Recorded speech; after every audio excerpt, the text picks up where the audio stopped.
here, please think of them.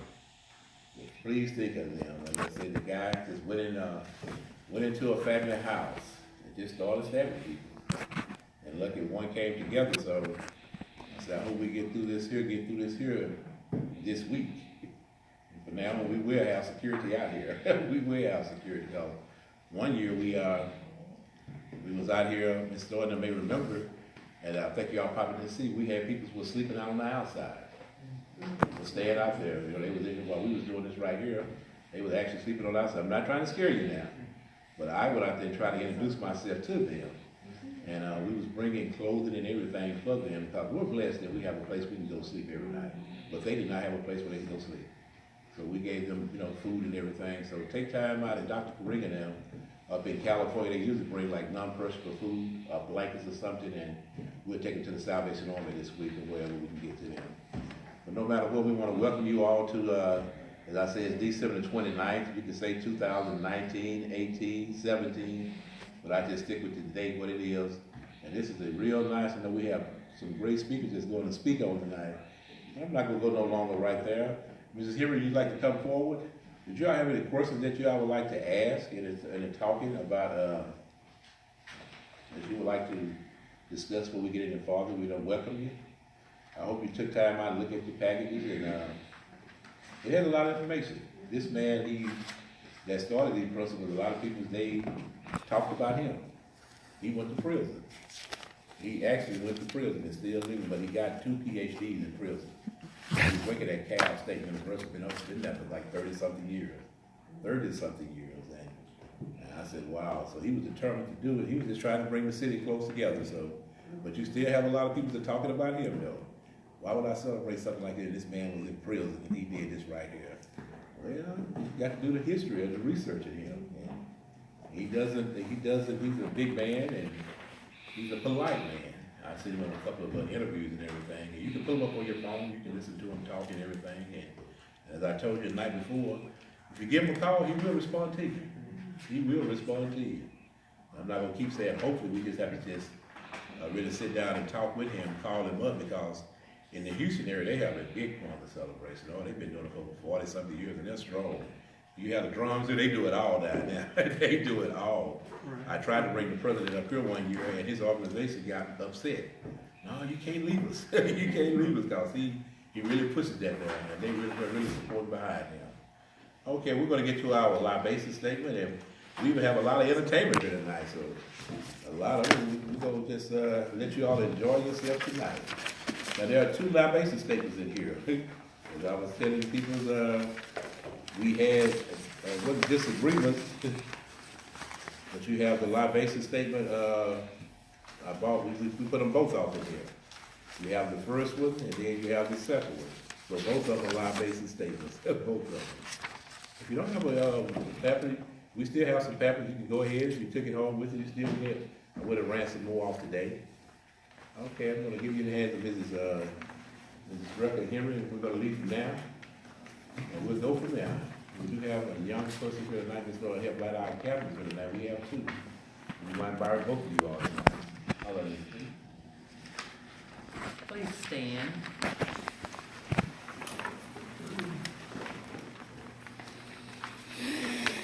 Libation statement altogether, let's say it. It is tradition to pour libation in remembrance of the ancestors of all special occasions. Kwanzaa is such an occasion, as it provides us with an opportunity to reflect upon our African past and American present. Water is suggested as it holds the essence of life. Libation should be placed in a communal cup and poured in the direction of the 4 winds, north, south, east, and west. It should then be passed among family members and guests who either sip from the cup or make a sipping gesture. For the motherland, cradle of civilization, for the ancestors and their indomitable spirit, for the elders from whom we can learn much, for our youth who represent the promise for tomorrow, for our people, the original people for our struggle and in remembrance of those who have struggled on our behalf, for the principle of unity which should guide us in all that we do, for the Creator who provides all things, great and small. This is the communion cup. I will be making my civic gesture. I would like to honor my grandmother, Mattie Green.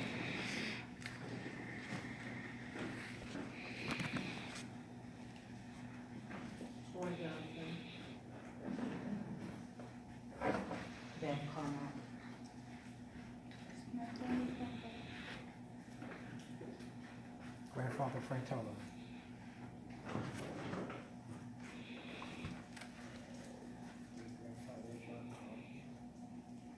My great-great-grandfather, Isom Tolbert. My 97-year-old and counting mother, Lillian Brewer. Mojuba Classy Hannah, my great-great-grandmother.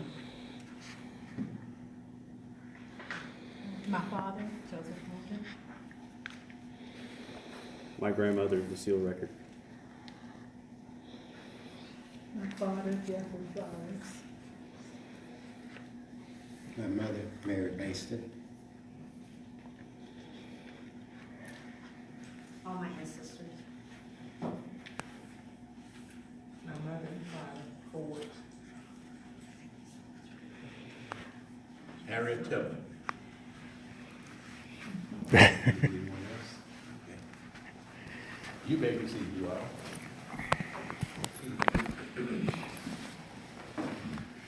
want to thank y'all for joining in. Okay. Yes, everybody, let the camera. Yes, ma'am. We have about 2 young people that might come forward tonight. A young lady and a young man.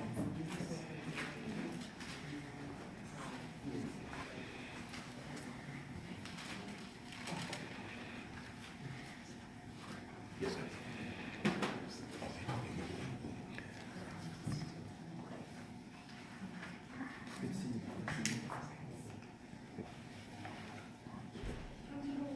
Emoji stands for unity.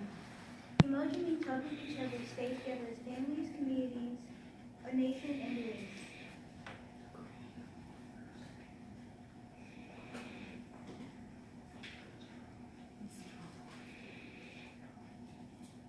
Principle 2. Prove stands for self-determination. This is the right to decide who we are with our name belief, what we will become, and what we will create for ourselves. We do not let others do these things for us.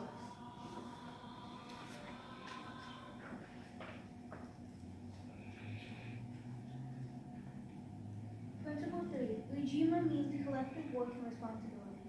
This means we should build and take care of our communities. We should work together and solve our problems.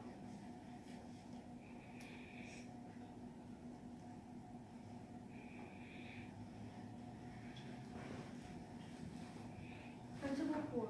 Ujima means cooperative economics. This means we should build a nation, our own stores, shops, and businesses. We should profit from them together. Thank you.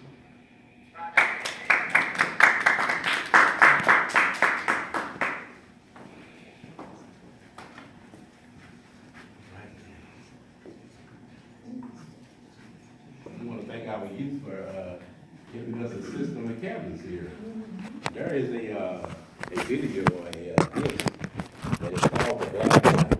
I will bring it up here tonight. I want you all to take time out to look at it. Y'all remember the Ebony magazine used to be out? Well, that was a young man. I think he was about 20 years old, 21.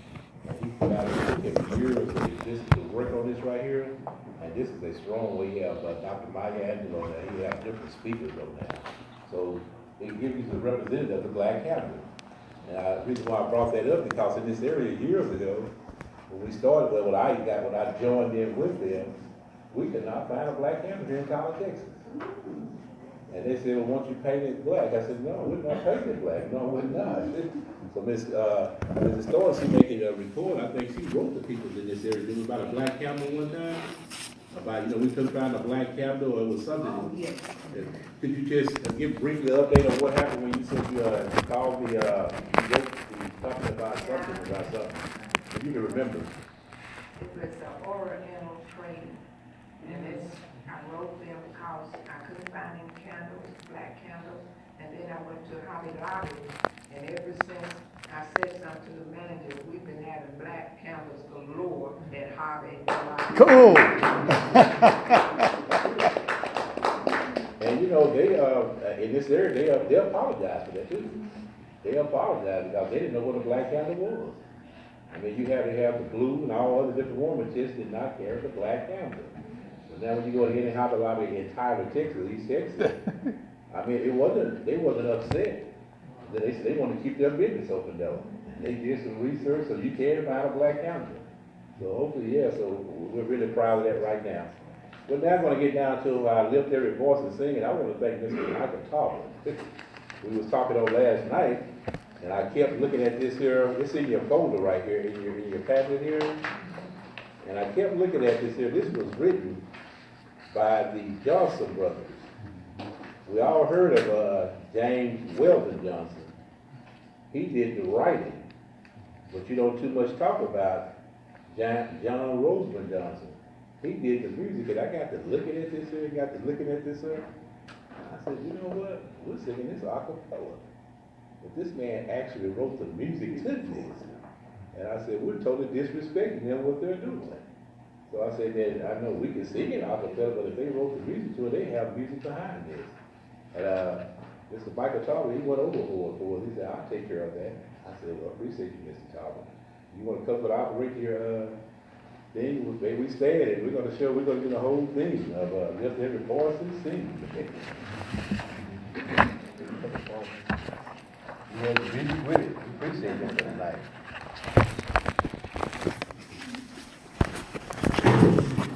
Take your time.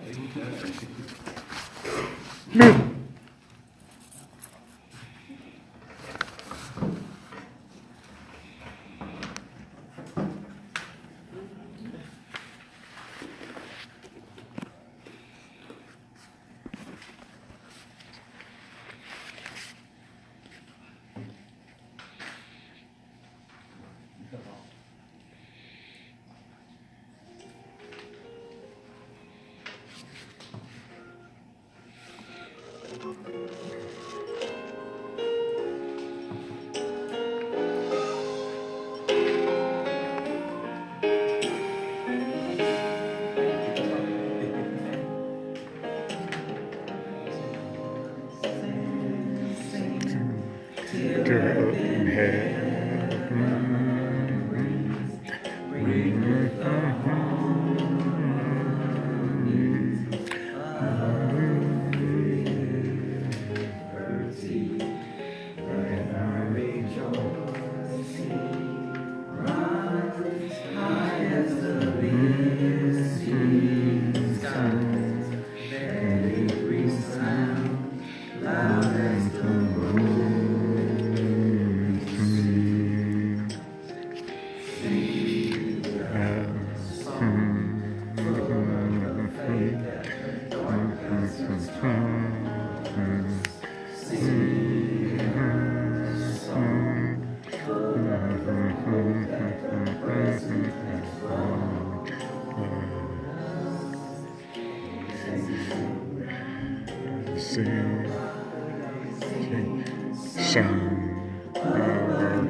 feet straight from the places where we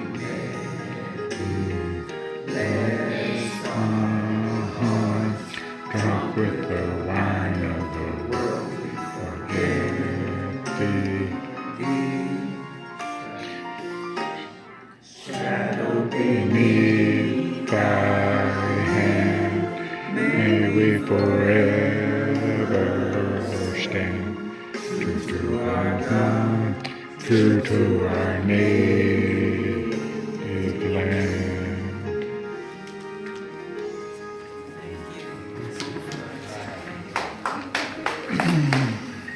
I heard y'all did great. You all did great. Well, we do have not a guest here, but we have a special person that's in here that is visiting us before we get down to the entertainment. What is his name? This is District Parky.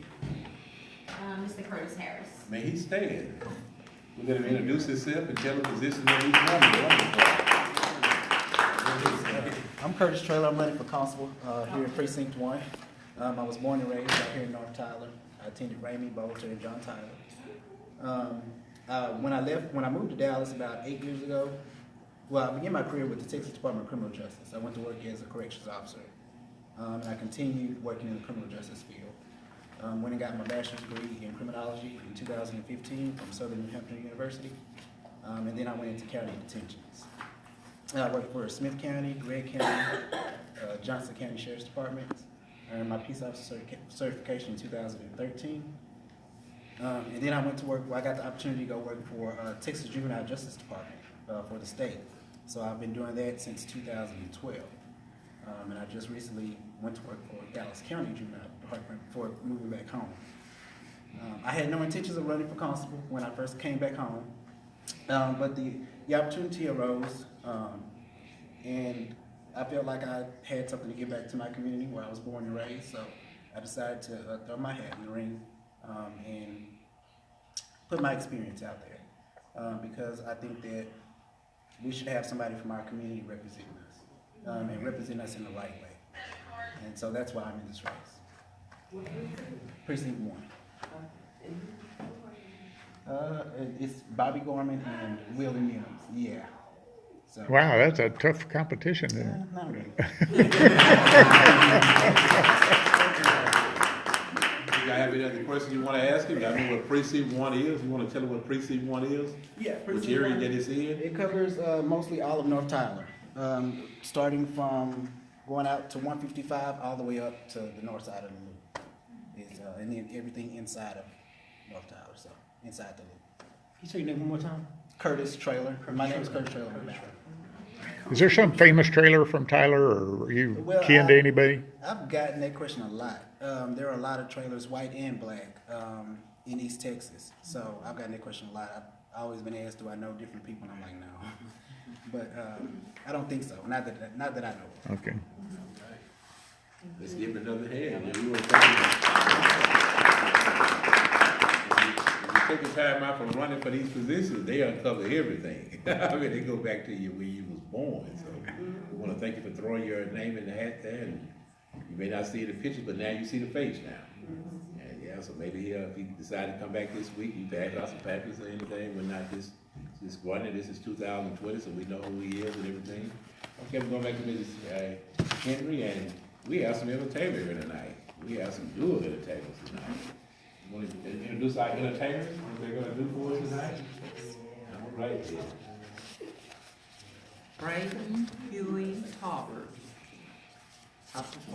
He's a performer and an honor roll student at Moore Middle School, where he excels in math, science, and computers.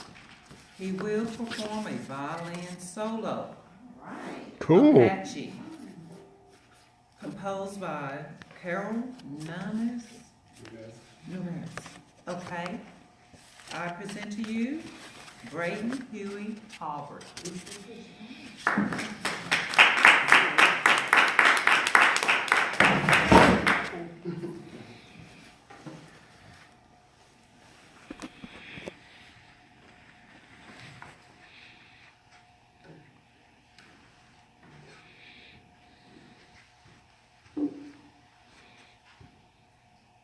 some encouragement.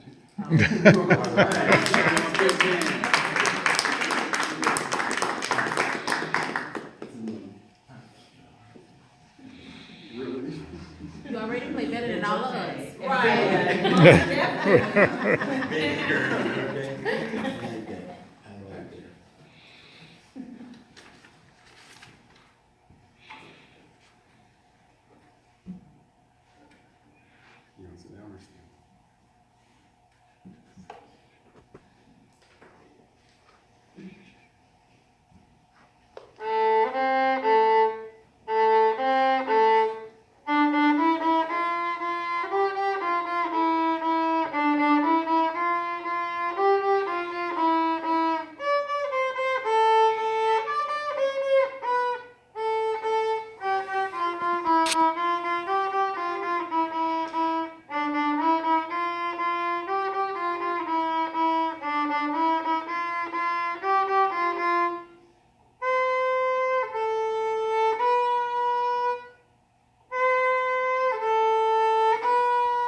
Cool, cool.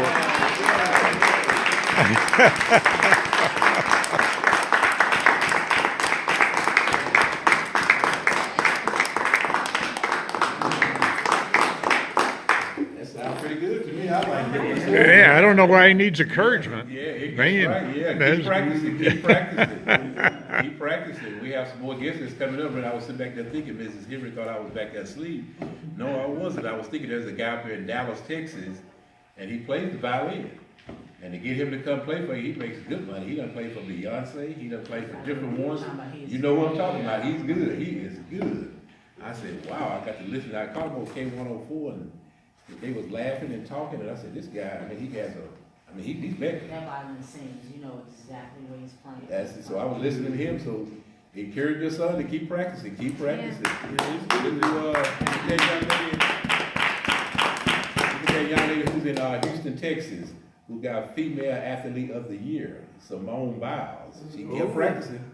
Kept practicing. So there's great things for you, dog. Keep practicing. It may not sound good at the beginning, you just keep practicing.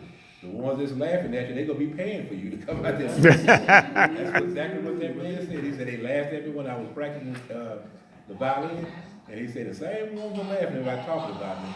Now they invite me to come play for their parties and everything, and he said I made good money. I made good money. All right, we have some more entertainments too, don't we? Oh, I'm enjoying this here tonight. I'm enjoying this tonight.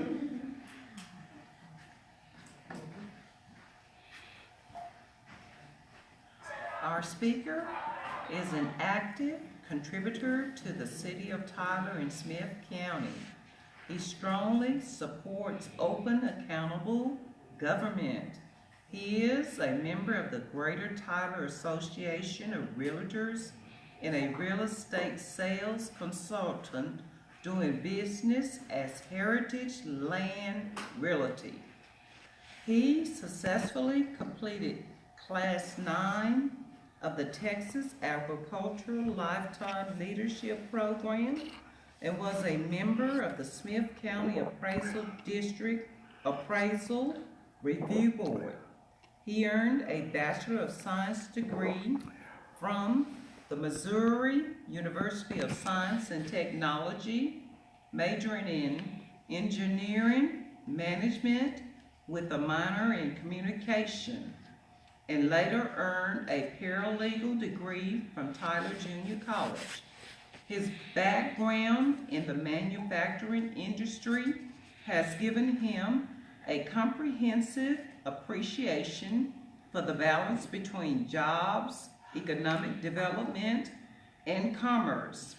He is a proud parent of his 12-year-old son, Braden, and an advocate for strong families. Yeah. He previously served as chairman of the Texas chapter of the National Parents Organization and chairman of the Northeast Texas Disproportionality Advisory Board.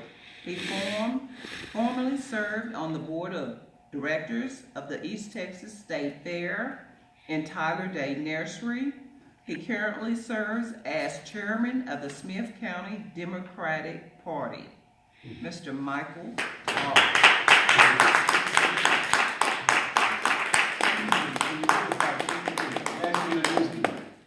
Come sit up here, Mr. Tolbert. He's gonna be our speaker. Yes, we had some people, they have their dancing clothes on. I thought they said they wanted to dance tonight. Did you say you wanted to dance tonight? Me? Your daughter here, your daughter. No, she wants to do a prom on Tuesday. Oh, okay, then. I thought it was tonight then. Okay, I'm sorry. Come on. I said you had the dancing clothes on. I said we didn't have some dancing tonight. Okay then. I'm sorry. All right. Thank you very much for inviting me to speak tonight. This evening I will be speaking on the Kwanzaa principle of ujamaa. It is a Swahili word, and if I could get you to repeat this after me, ujamaa. Ujamaa. Okay. Ujamaa is cooperative economics. First, let's start with the noun in that term, economics. Cooperative is the adjective that modifies cooperative economics. Economics is defined as the branch of knowledge concerned with production, consumption, and transfer of wealth. I think that's something we all can relate to, economics. Okay? Whether you actively participate or not, it affects all of us. The other part of the definition is the condition of a region or group as regards material prosperity. So both of those definitions apply to us, and this is a very important principle of Kwanzaa. The other part of that definition is cooperative. And to describe that, I'd like to read about an example that I think is the prime example of cooperative economics. Who here is familiar with Black Wall Street? Okay, good. And I'd like to make this an interactive, participative experience. I was in a class last weekend, and they said that you retain so much of what you hear, a little bit more of what you see, and a whole lot more of what you do. So I'd like for you all to interact and participate in this. In the early 1900s, Tulsa, Oklahoma experienced a major oil boom, attracting thousands. Many African Americans migrated from southern states hoping to escape the harsh racial tension while profiting off of the oil industry. Yet even in Tulsa, Oklahoma, Jim Crow laws were at large, causing the town to be vastly segregated, with most African Americans settling in the northern section of the town. From that segregation grew a black entrepreneurial mecca that would affectionately be called Black Wall Street. The town was established in 1906 by entrepreneur O.W. Gurley. And by 1921, there were over 11,000 residents and hundreds of prosperous businesses, all owned and operated by Black Tulsans and patronized by both whites and blacks.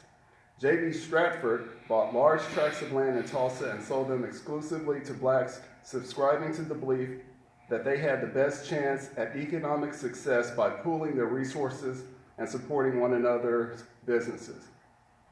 Many of the businesses in Greenwood, which they referred to as Little Africa, were more prosperous than many in the white community. So that is a prime example of cooperative economics. There were certain conditions at the time, like the article said, that because of segregation, people didn't have a choice about where they took their business. but what we see is it can be successful. So, is there a way to achieve that same level of success with the freedoms that have been fought and won through civil rights? Okay, now we have equal access. We can go to what was Woolworths and get lunch. We can ride on the bus and sit anywhere we choose. So that's something I want us to kind of think about as we're discussing this topic this evening.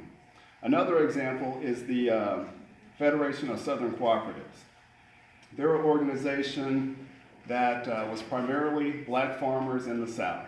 They work together to buy equipment, buy seeds, to share experience information. If you're in farming and you utilize one piece of equipment that you only need, say, 1 week of the year, do you rent that piece of equipment?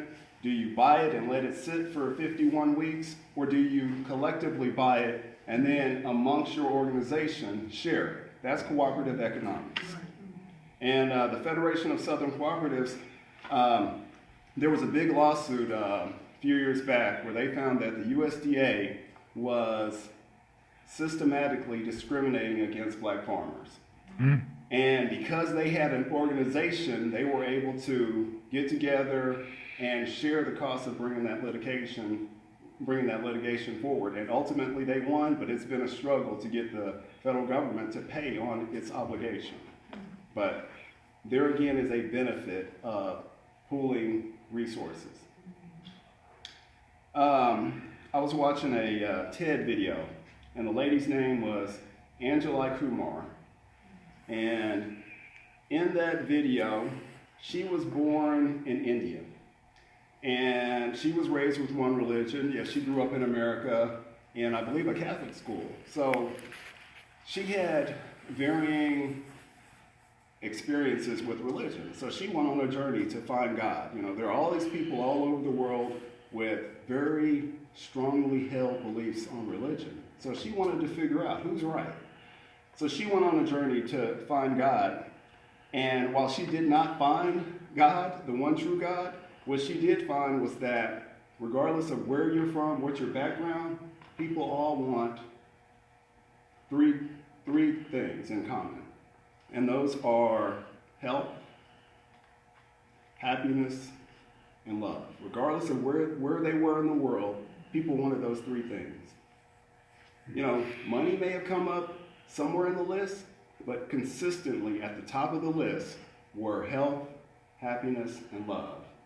Now, where does money fit into that? In America, it costs money to buy prescriptions, to buy healthy food, to buy dental care, to provide a lot of things. So economics is a component of health. Happiness. I can tell you that if I'm driving and my check engine light is not on because I don't have the money to take it in and get it checked, or if I'm driving and my tires are bald, or you know, there's a bill that I can't cover, I'm not going to be as happy as I would if I had the resources to cover that. So it is a factor. And love. We all know that, you know, having means, having the peace of mind that comes with financial security just makes everything go better. So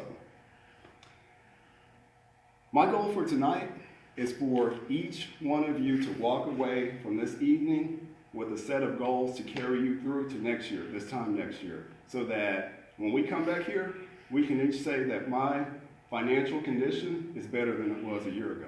If you're a business owner, if you're a homeowner, if you're the head of a household, if you're a consumer, every single one of us can make a decision to affect cooperative economics and improve our financial condition.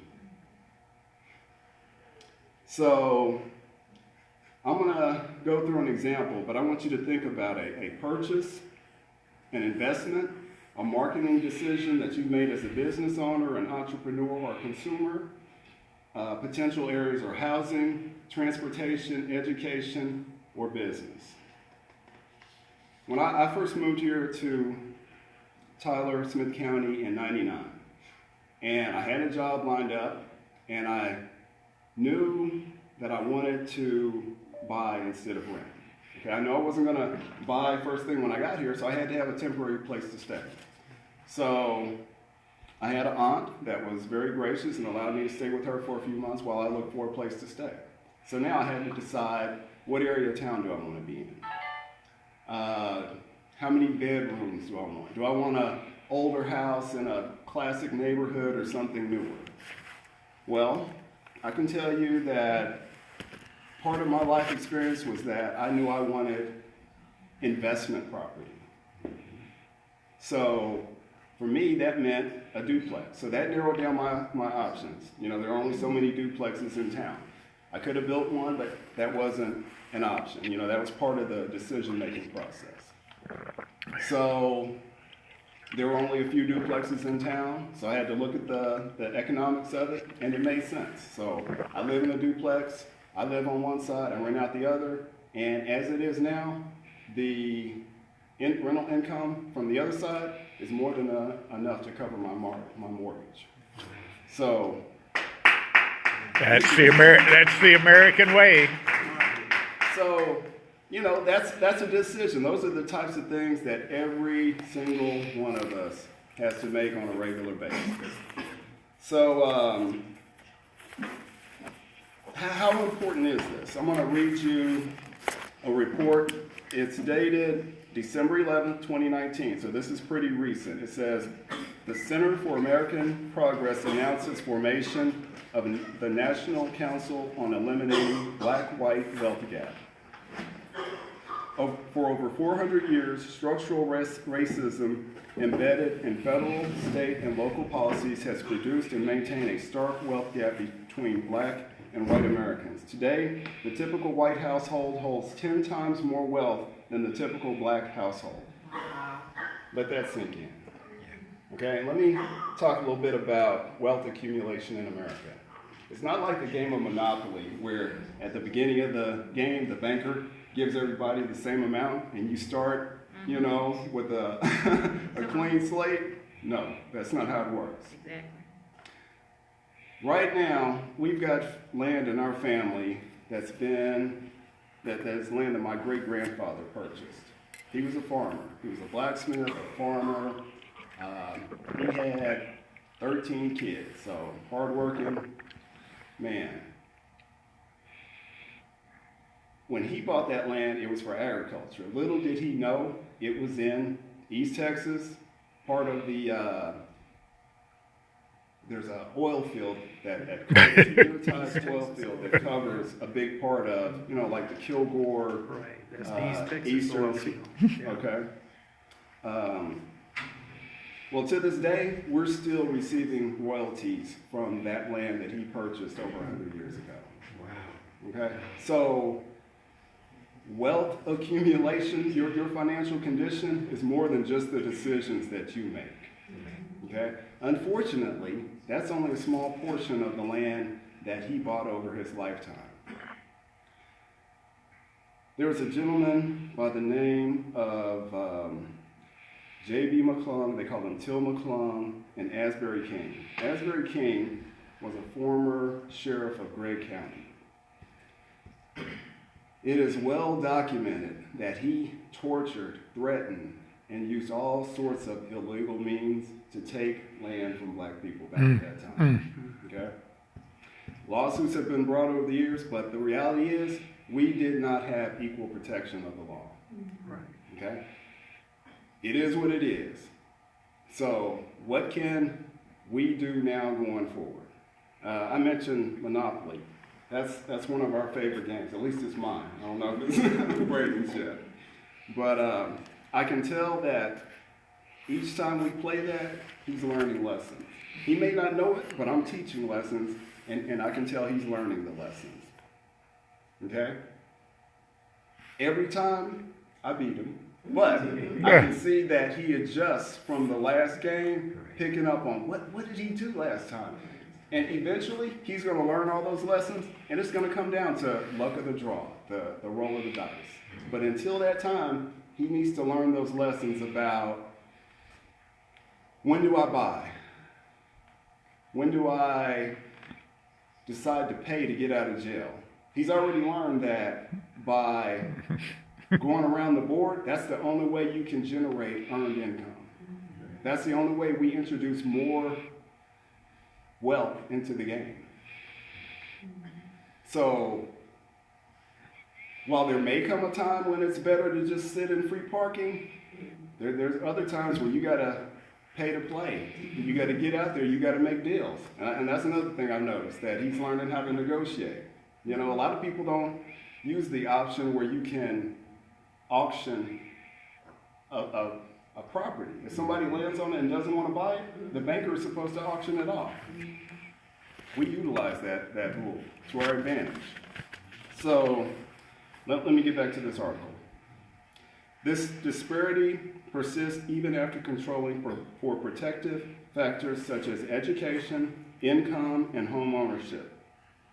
While lawmakers and policy experts increasingly agree that racial wealth gap poses a serious problem, little consensus exists on the most effective ways to eliminate it. Wealth, a household's assets minus its debts, is a key measure of financial well-being. Unfortunately, the United States is home to stark and persistent racial disparities in household wealth.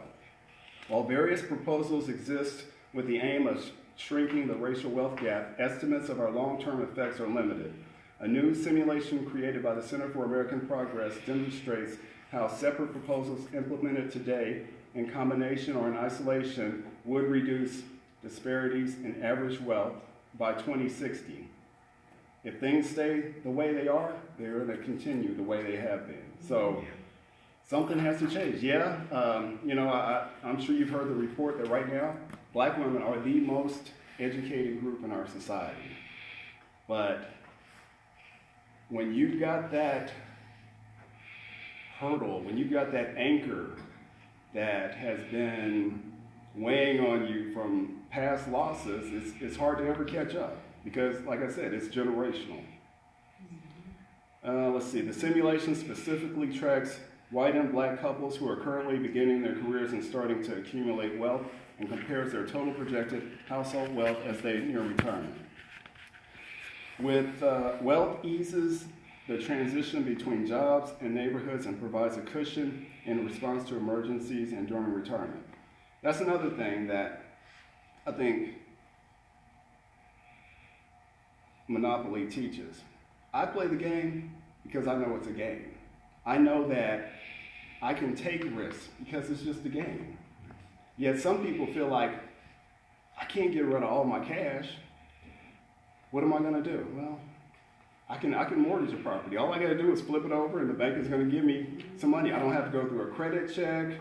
I don't have to worry about, income or any of that. So there's some lessons to be learned there.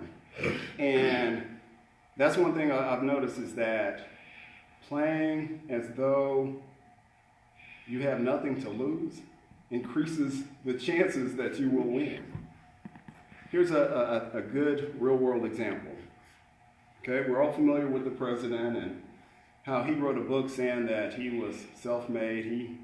Only thing he ever got was $1 million loan from his father. Well, we all know that was false. That has given a lot of people false hope that they could do what he did. He excluded the fact that he was receiving hundreds of thousands of dollars, millions of dollars from his father. Okay? When he has that cushion, when he knows no matter what he does, how many times he files bankruptcies, he's only going to fall so far. Yes. Well, the reality is, there's some of those risks we can't take because we've got mouths to feed. Right, we got bills to pay. So that's one of the benefits of having cooperative economics. You can kind of spread that, you can cushion that risk out amongst your group. Wealth is also transferable and allows households to finance their descendants' futures by helping cover the cost of education, a health emergency, or even a down payment on a home. However, in 2016, the median white household held $171,000 in wealth, almost 10 times more than the median Black household's $17,600. That's major. You know, when you buy a house, they look at three things: income, credit, and assets. And just like a stool, a step stool, a bar stool, you need three legs for stability. If you only got two, you're going to be wobbly. The median racial wealth gap of more than 150 may understate the extent of the disparity between black and white households. The average net worth of a white household was $919,216 in contrast with the average net worth of a black household at just $139,000, showing a much larger difference of $780,000. Regardless of the method of measuring wealth, the evidence is clear. A considerable wealth disparity exists between white and black households.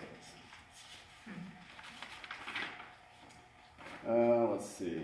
Racial disparities in wealth are not a result of individual or family choices, but rather the result of structural racism in American public policy. Anybody familiar with Byron Allen and his lawsuit with Comcast? They're one of the first pieces of civil rights legislation after the Civil War is now at risk of being taken away. And that legislation allowed us to contract with the government. That ensured that black people who had just been freed from chattel slavery would have the opportunity to participate in commerce with the government. And I'm glad that we've got Ms. Clover Bolden here. She is the executive director of the Tyler Metro Chamber of Commerce. Yes, sir. And she is working on getting some local businesses certified as hubs to make sure that we are benefiting from the full rights and privileges that come with being an American.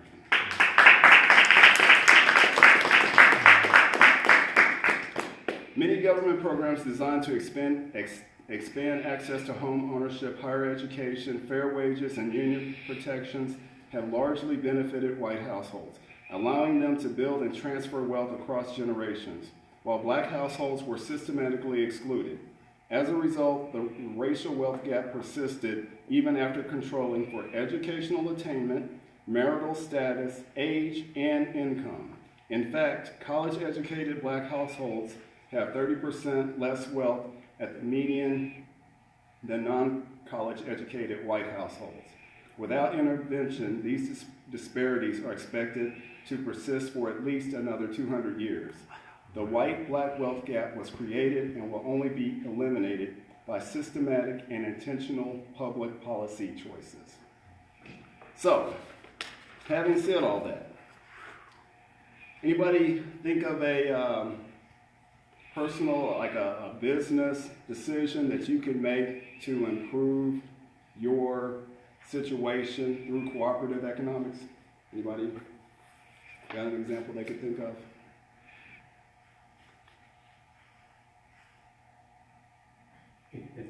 Not in my personal business. Okay, and if it's not as a business owner, how about as a consumer? Yeah, buying your community, you know. Also, from the beginning, you mentioned, I think lack of knowledge in school with credit. So many kids, not just black kids, mess their credit up. They don't understand how to take advantage of loans. They got stuff with their credits and not mess that up. There's also so many things with real estate. Like, you should never rent. Kids don't understand it from the beginning. Always start out, don't mess your credit up. As soon as you can, build your credit with loans, small loans, get your credit rating up, then buy a house. Don't get stuck in a rut of renting to where you never own anything. So many kids don't understand that first principle. That's how you first get established and start, you get established with property that way. Then maybe move on to buying, like you said, you are Richard Duplex house, the second half. You can start buying your own properties once you get that confidence and know how it works. That's a big part of America, just that aspect, credit and buying properties. And let me mention this, the cooperative economics part of that is when I moved here, I didn't know any realtors. So I called the NAACP and I asked them to recommend a realtor. okay? And I ended up working with somebody that shared my values, that most likely was gonna reinvest their earnings back into causes that I cared about, okay? I could have made sure that, the appraiser, the surveyor, the mortgage loan officer, all those people involved in that process, I guarantee you, we have somebody in our community that shares our values, that we can do business, that's gonna value us and share our interests.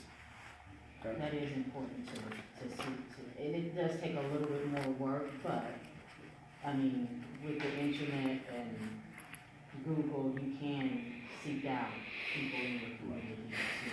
And that's something that I'd like to make sure we have a conversation with Ms. Bolden about, is making sure that we have a directory of people that, when we need a service, we know these are people that are gonna look out for our community, they've been vetted, and we know that, they're people that we can do business with and know we're gonna be taken care of well.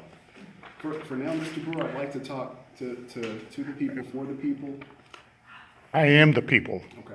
I'm fighting for the people Well, more than anybody in this what's your room. question? It's not a question. I'm saying I'm loving everything you're saying.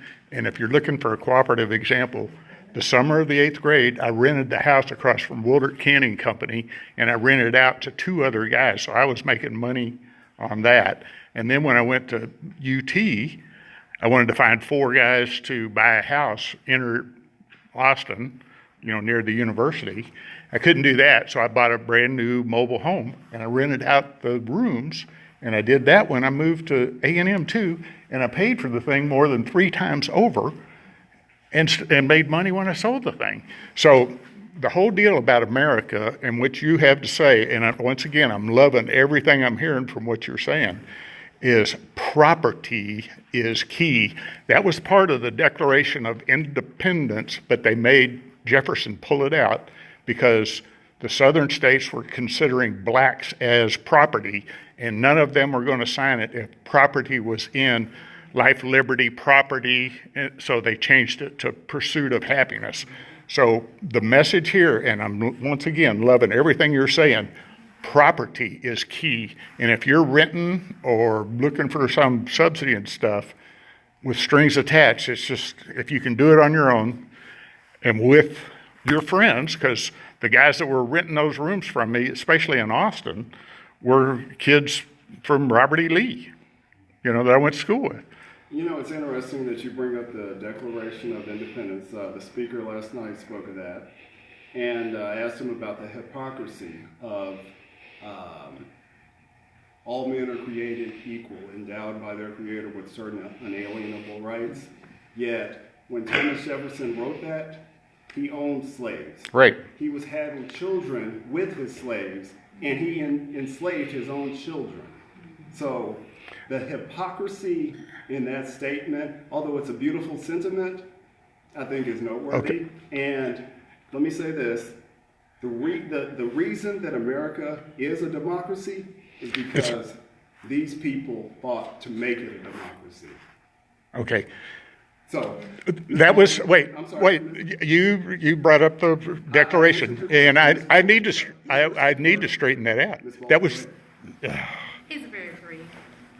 Just and also because you're in real estate as well, and maybe you can help enlighten us. I moved to Tyler about 2 years ago after Hurricane Harvey.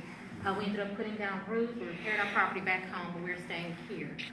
So it's come to my attention that they're trying to develop North Tyler very aggressively, which is why I did eventually join the chamber, and now I've been honored to help lead the organization in the development of North Tyler.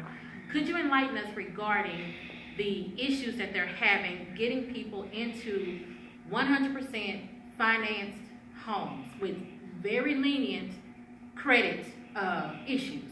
So basically, it's come to my attention that BBPA, the bank, is financing the property, brand new homes, new construction homes, but enough people are not applying. As a realtor, could you enlighten us about that, and maybe what are some of the common hurdles that we can take out into the community and help people get over, because people won't even apply. So can you help us with that?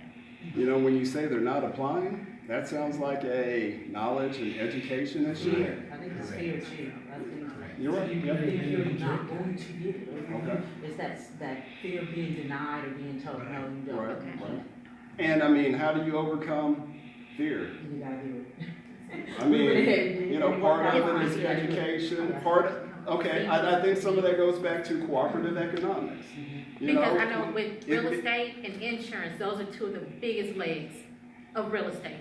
And so I was saying also, in insurance, TD Jakes put it best. A lot of times among our people, we tend to buy what we want and beg what we need. So we must educate ourselves and our children as well, and prioritize. Check out my toe-up nails, y'all. Right. But my premiums are paid. Correct. Okay?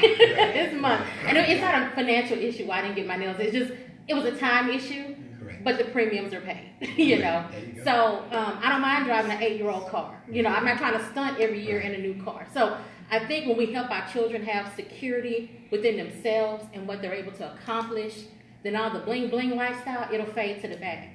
You know, I don't have not one label on. I'm good. This was a gift, you know.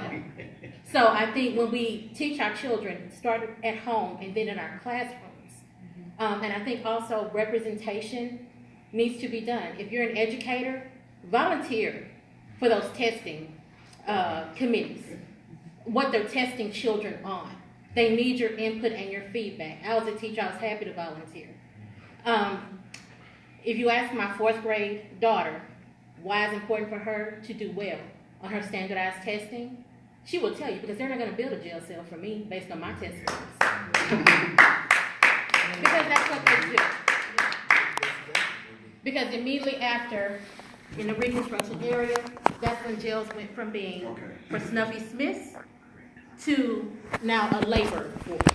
So it's all, like I said, things have been legalized and institutionalized. So, and that is another hindrance, because once you have a felony, now you can't apply and you're not entitled to certain programs and certain opportunities. So, thank you for those comments. I encourage you all to meet Ms. Bolden after the program.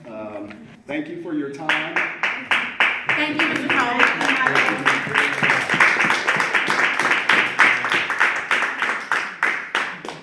Okay, thank you, Mr. Tolbert. Our next speaker is Kimberly Smith. Okay.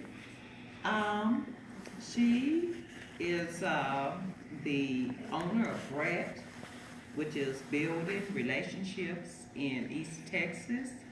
And the mission is, our purpose is to successfully rehabilitate and educate ex-offenders in an attempt to help them reintegrate back into society and become productive citizens.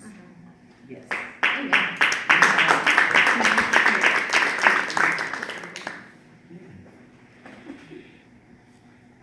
If y'all, my eyes are kind of bad. I mean, that light hurts my eyes. Do you want to use my hat? No, the light on her camera. Yeah, there you go. I have blue eyes. That always bother me. I wanted to say a few things real quick. Girl, you got 3 minutes. You got it. 3 minutes? What? Okay, 3? No, go ahead.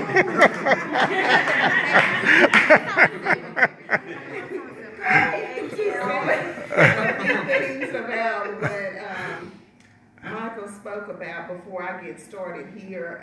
He mentioned, was it your great-grandfather with the property? My great-grandfather as well.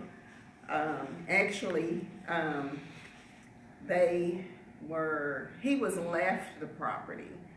He was a slave, and I don't guess his wife could have children, but some of my great aunts had to be this guy's kids, because two of the kids don't look like the rest of the kids. But he left us all the property, and this is in 2 different parts of Louisiana, so we too have royalty in the way that he wrote it up, and it probably happened if your family is still getting it, probably wrote it up the same way where it's never outside of your blood. It doesn't matter who you marry. You know, you can get married 1,000 times and it'll always be in our bloodline. It can never go outside. So that's a good thing because it'll always be in our family. We'll always have it. But that's one thing. And you said a few things.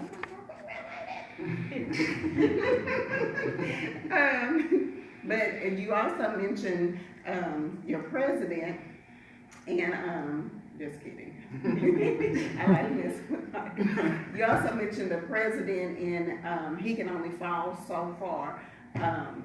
And I'll repeat this again because it's somewhere in my speech that I wrote tonight. But I always tell parents when I'm talking to them about what I did. And what I did, you may not be able to do, but it has worked for me and my 3 kids.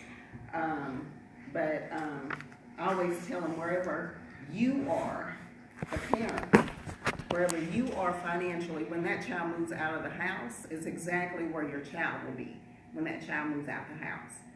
So, I mean, you have to think about more than just getting your hair done and looking good. And, I mean, you still can look good without thinking that you have to spend a certain amount of money or go certain places because that's where everybody else is going. We have to bring it back home. We have to start at home. We cannot rely on the schools to teach our kids the things that we should be teaching them because they're not going to get it at the schools anyway. So it's very important to remember that we get it right and know that wherever you are financially when your kids move out of the house, that's where they will be. So if that's okay with you, then you just keep doing whatever you're doing. But I encourage each and every one of y'all to do what Michael said earlier and to do something different starting today. And when we meet back up here next year, you don't have to tell me. I don't know if he wants to know either, but just to know that you are doing something better today than you were yesterday for your family and for yourself, for your community. And lastly, another thing that you brought up is a directory. My phone never rings.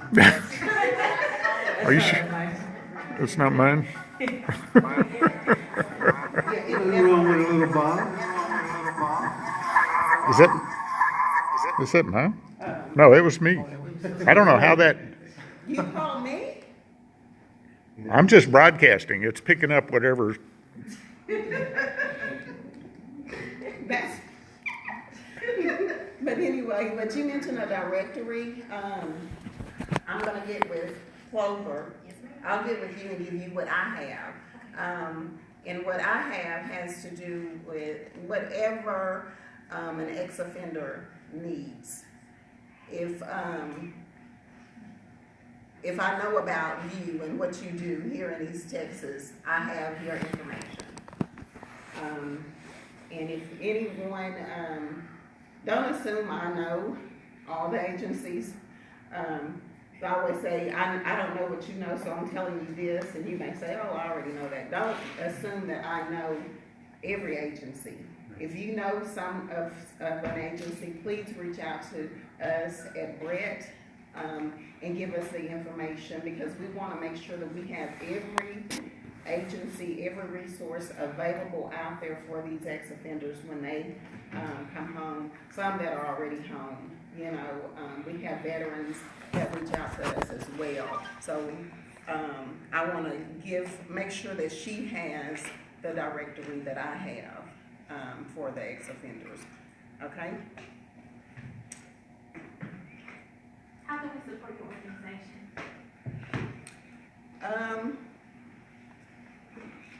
You want that now or later? You got a big check or a little check? I don't play. No, I'm just kidding. There's a lot of different ways. whether you have money or not. I was telling the young ladies at the table when I came in, I gave them some of my newsletters, and I believe Deatrice has some if y'all are interested, and she has some of my flyers for an event that's coming up. I would love to see each and every one of y'all there. It's a fundraiser dinner, and a lot of times you find that you have to buy a ticket. I'm one of those people. I want everybody from all walks of life, all religions, all color, all political backgrounds, everything. I don't want you to have an excuse not to come to anything that we have. If it's at a restaurant, you don't have to have a ticket. But if it's not at a restaurant, if we have anything anywhere, it's food there. It's always food there. My husband is a big guy, and this is his idea when I first came up with this. So if food is the only reason, and I tell some of the people, if food is the reason you're coming, keep coming. We have food everywhere every time we have an event. I don't care if it's 2 hours, we got food there. I mean a meal there. So it's going to be at Manny's down on Beckham, and there's no tickets. If you don't have any money to buy any dinner, we'll have food there.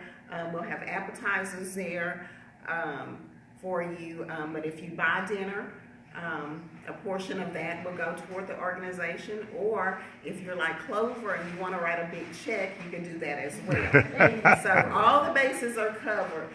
You can also volunteer your time. You don't have to have money to support an organization. You can go out and just support them by coming, just like we're here tonight. So, and we encourage, you know, if BRET is not, you know, for you, I encourage you to find an organization and start, you know, getting out there with your community, because we can go home and we can complain all day long and nothing is going to change. Nothing is going to change until we get out there and start doing something. So that's a few ways. Miss Clover. Yes, ma'am. I got my flyer. You got yours. But y'all can find us on Facebook. All of our events are always posted on Facebook. We have a website as well. Yeah. And you can subscribe to our newsletter, which is that. What you have is exactly like that you have in your hand. So I want to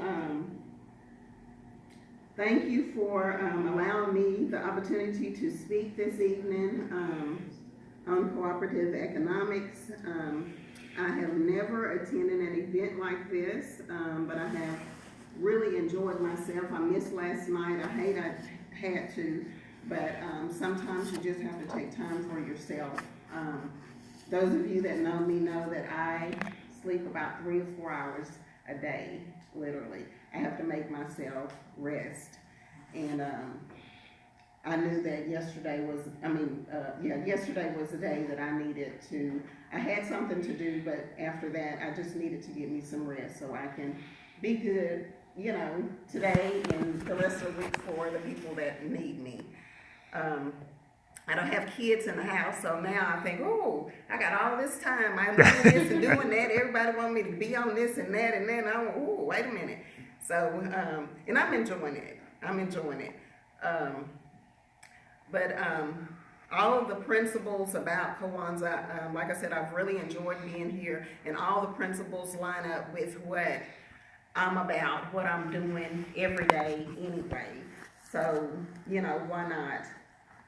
I just wish that, or I'm just going to claim that we're going to do this bigger. We're going to have bigger crowds next year, because all of these beautiful faces out here is going to make sure that we get more people, because like was said earlier, and I knew this, but I wasn't 100% sure until it was confirmed, because I don't know a lot about Kwanzaa. It's just what I've learned on my own. It's not a religion, you know, and these are the things that we should be doing anyway, you know. So I'm gonna take a jab at this. Like I said, this is my first year So if I don't get some of these words right, please forgive me. I got a whole nother year to practice them. Ujamaa, cooperative economics. The Swahili word ujamaa means extended family, brotherhood, or socialism. Is a political concept. It exerts that a person becomes a person through the people or community. So I cannot reach my full potential without the support of my people and my community. No matter what I do, I'm just gonna kind of be stuck here if I don't reach out and you know, you don't help and support me, you know, and what I'm doing, and I do the same. I often hear, and I've been doing a lot of reaching. I started this thing in January. She knows. I've done a lot of reaching this year. I mean, I've been in business for myself for over 20 years, but this nonprofit is new. So, and I was born and raised in Tyler, so a lot of people I know, but you don't know me. And my thing is, this is me all the time. You can ask me anything, I'm an open book, I'm gonna tell you. If it's something I don't like, we still cool, but I'm gonna let you know. You know, I don't like that. And you know, that's how I do business. But if I tell you I'm gonna do something, it has to be a good darn reason why I don't do it. And I just want you to do me the same way. If you have no intentions at all to help people, don't tell them, don't give them false hope and tell them that you're gonna do that and you're gonna support them. Oh, I got you, and all of this. And that's what I dealt with the first part of this year, and I kicked myself. September the 1st, after that event, I kicked myself, literally. I can do that, and I did it. I was crying. When I'm crying, I'm mad. I'm not crying because I'm hurt. I'm like, oh, so messed up. I'm crying because I already knew. And I just wasted all this time because I thought that you was going to help me. I thought you was going to be there. I thought you was going to do what you said you was going to do. You know what I'm saying? Because I know me and what I'm going to do. And even if I'm tired, I hadn't had but 2 hours of sleep, but I told you I was going to be there, I'm going to be there with flying colors. And that's what we need to do. We need to be there, no matter what. We need to be able to follow through, because if your daughter see that you're not always doing what you said you're gonna do, then she's gonna feel like, why should I? You know? So even though I knew on a few occasions that you wasn't telling me the truth, I still went with it. Our word is not our bone, and our word has to be our bone, because that's all you have.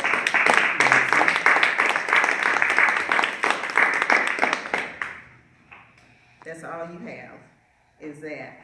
But I went home and I did exactly what I did on my last 2 businesses. Because I'm trying to listen to you, because you've been out there. You running your thing, but I realize that you are running with the same group of people. That ain't me. But they say that ain't me, dog. That ain't me. I don't run with the same group of people. Yeah, we hanging out today, and I love each and every one of y'all, and I want to hang with y'all again. But we can't move forward if we keep hanging with the same group. You don't know nobody else? You got no more friends? You know what I'm saying? And it took me to spend over $500 September the 1st. And I had less people at that event than I have right now. People came and ate, never feed them first. Y'all will never, unless you're paying for it. Y'all will never eat first. But, I had the whole thing already laid out, so I couldn't switch up how the day was gonna run. But before that day came, I already seen what was fixing to happen. So.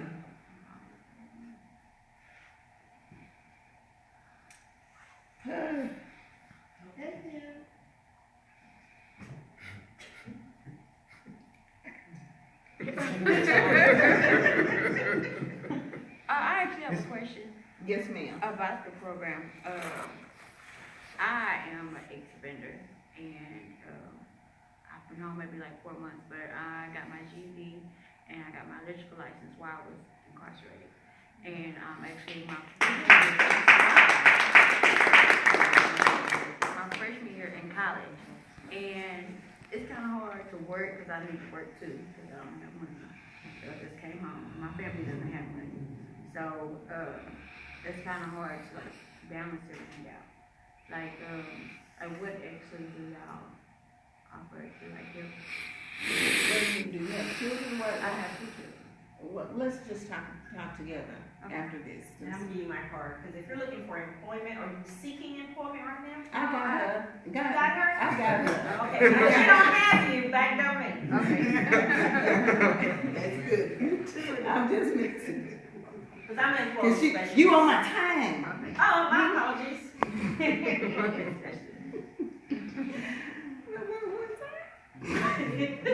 Therapy. I done got off on something else. I keep moving this. I'll just start right here.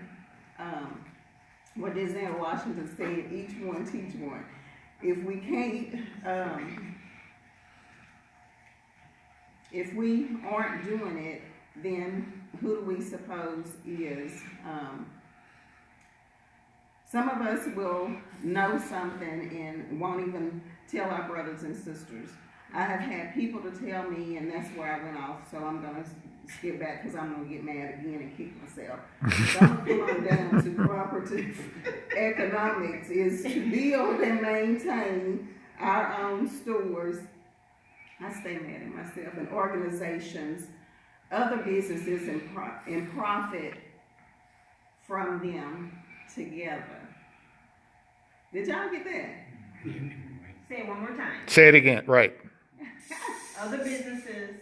To build, cooperative economics is to build and maintain our own stores, organizations. I think I stuck that word in there because I have an organization. Other businesses, and to profit from them together. And that's how we used to do in the past before we were integrated. Yeah, I have a whole other story on that one too, but I won't get into it. Milana, I cannot say his name correctly, the creator of Kwanzaa. I'm looking for my help back there, but I think he's asleep.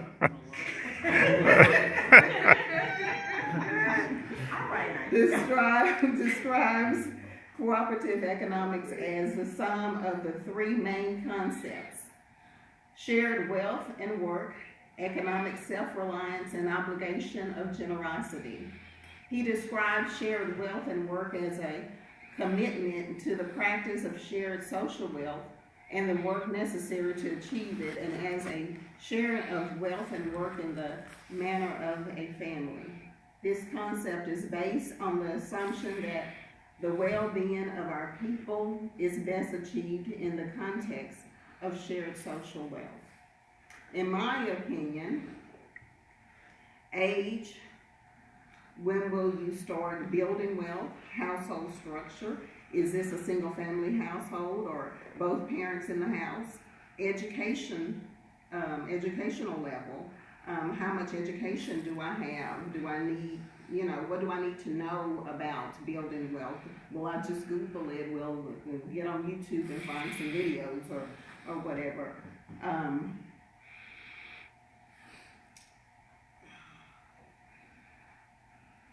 Income, how much income do I need, and I shouldn't put this on here.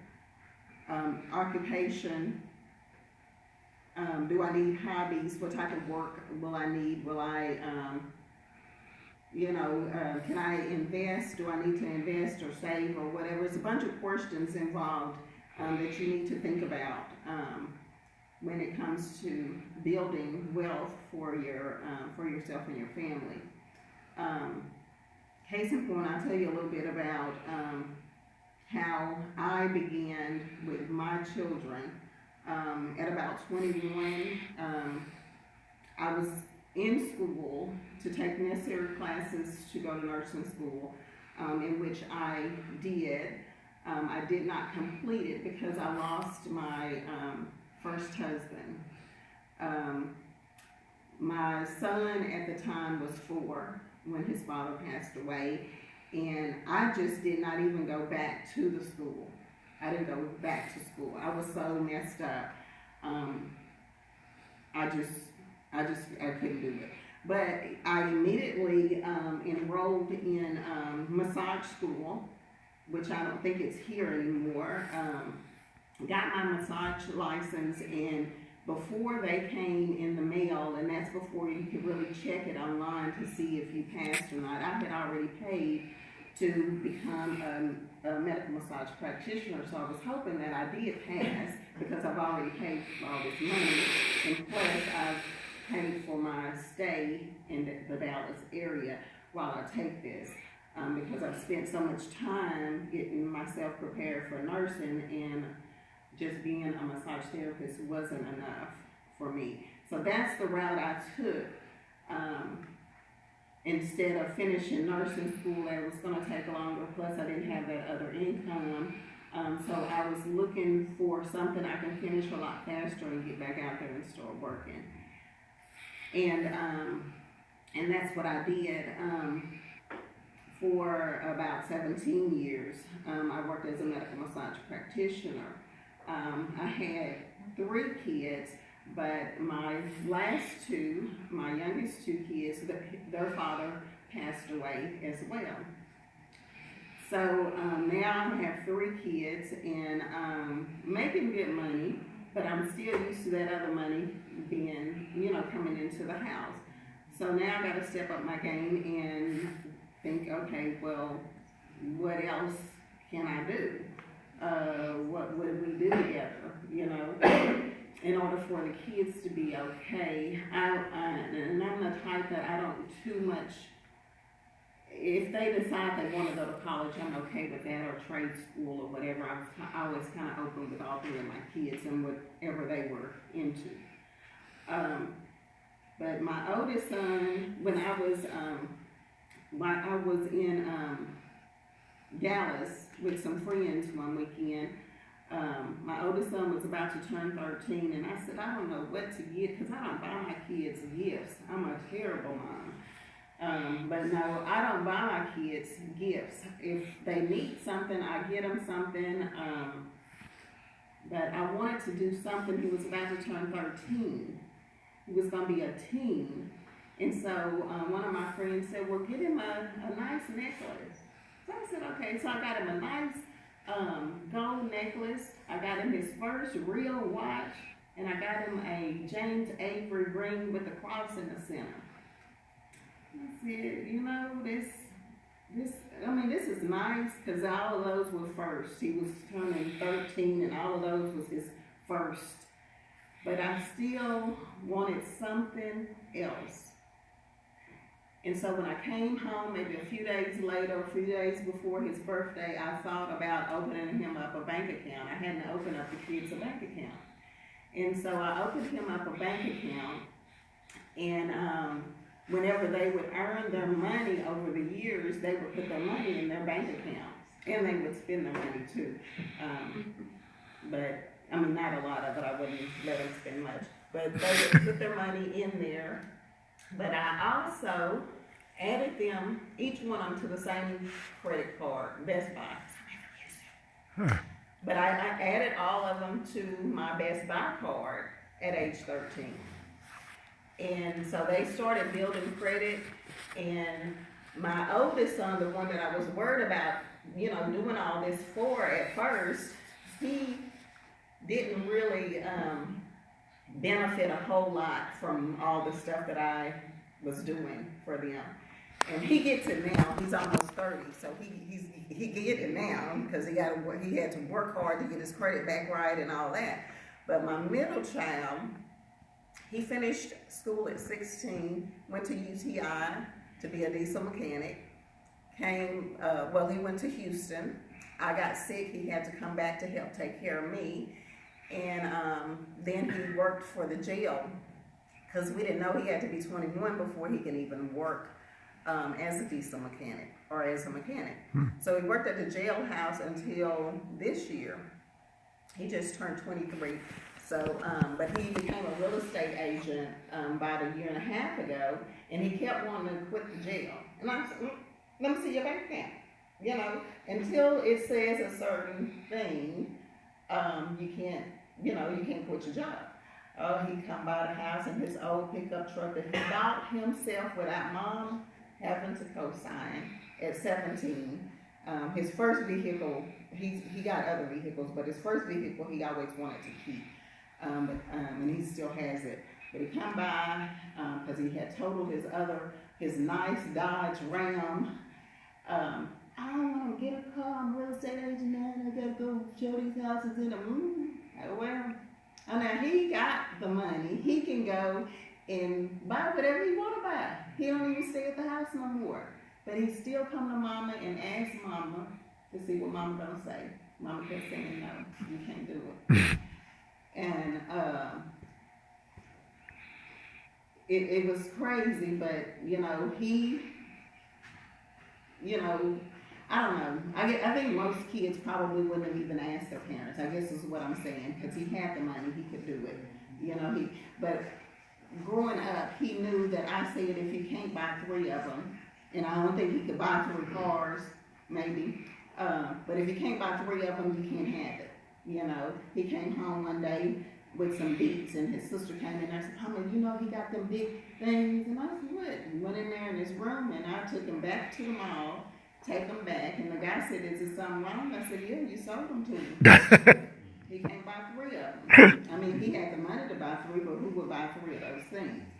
So, but it's very important that we start doing things early and, for them. So, maybe they won't buy the cars when they really can.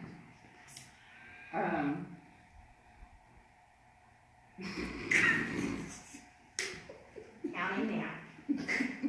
See, that's why you shouldn't have had 2 of us. Okay. Well, I don't think I said anything about obligation. So I mentioned obligation of generosity.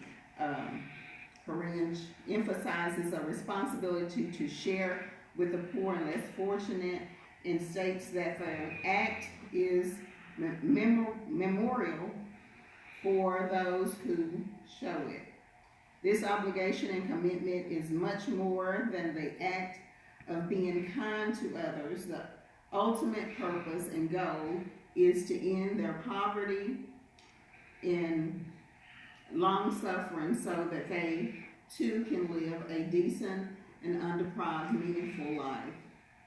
And as she said during the introduction, something that we did is form BRET, which is building relationships in East Texas.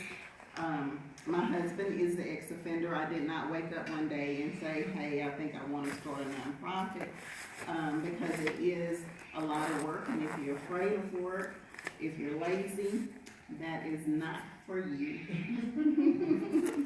Because it is a lot of work, and you got to be consistent and do things even when you don't want to. But I love what I do. I enjoy what I do. I love helping people, period. And just, knowing how, I say he, but we, because even though we knew each other all our lives, we didn't keep in contact with each other. He came home, he left home, first of all, at 17. He came back 21 years later, you know, so he's a grown man. And I think I have probably looked at a guy especially and thought, boy, you know, I ain't taking care of you, I ain't doing this or whatever, you've grown or whatever. But really, if they have spent even 5 years in prison, that's a very long time. You know, and we have to think about, you know, we take this for granted. What we do, we take for granted every single day, being able to, you know, click on the computers or phones or whatever, and even maneuver around town, you know. But I came up with this about 3 years after we were married because of what we had to deal with. I was reaching out to people to support me and help me. Because I'm like, I know people that have been locked up. I was looking for support and help, somebody I can turn to. There was nobody. And he actually worked for an agency that should have been some help to him, but was not. They do offer some services, but the things, we have a form that you fill out. You know, just because you contact us doesn't mean we're gonna go through A, B, C, or D. You might not need but F. You know what I'm saying? So we got a form to fill out, and if we feel that like you don't need us even, we'll see that once the form is filled out and talk to you and see what your needs. So we want to focus on those needs. But regardless, if we see you throughout this thing, you know, whatever it is that you need, say you're looking for a job, of course we're not hiring, we're going to send you somewhere else. So I'm going to follow up with you. I'm going to follow up with you until you tell me to stop, you know, and hopefully you don't tell me to stop. But you'll find that there's other things that you're going to run into that you're going to need, you know, and so that's why we want to keep in contact regardless if it's something that we actually handle ourselves. That's why when she stood up, I wanted to let her know that I got you. You know, I want to be there with you the whole time. So it may be, you know, once I feel like that you're on the right track, it may be a month or so, and then you'll hear from me. Oh, this girl's still calling me. Yeah, I do that, you know. But, and we need, I think all of us need accountability partners, you know. True.